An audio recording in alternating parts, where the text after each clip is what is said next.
Ce parapentiste de 41 ans est décédé en chutant dans le lac d'Annecy avec sa voile. Il s'agissait d'un pilote d'exception qui était également champion du monde de paramoteur. Prends un café, je te raconte qui était Glenn Michelin.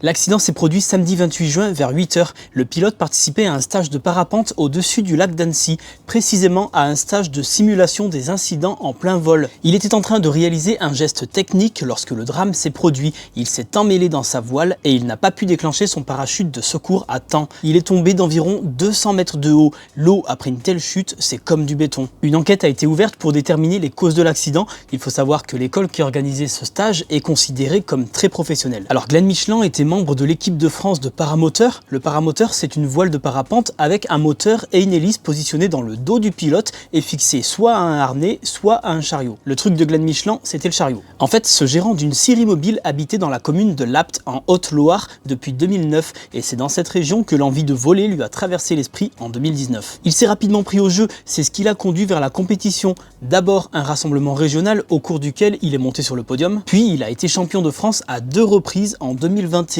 et 2023, jusqu'à son titre mondial en paramoteur endurance obtenu l'an dernier en Angleterre, seulement 5 ans après avoir découvert la discipline. Glenn Michelin envisageait dans les années à venir de décrocher l'or dans une autre catégorie, PF1, où le décollage se fait à pied. Son département a publié un hommage sur Facebook à la mémoire de cet homme qui était, je cite, profondément attaché à la Haute-Loire et qui ne manquait pas une occasion d'encenser la beauté des paysages qu'il admirait d'en haut. Glenn Michelin est aussi décrit comme un pilote d'exception par la Fédération française de vol libre, et c'était aussi un passionné qui aimait voler avec les oiseaux et dont l'amour pour la voile avait contaminé sa fille d'une quinzaine d'années, Rose. Elle aussi pratique le paramoteur. En 2024, elle est devenue championne de France en catégorie chariot biplace.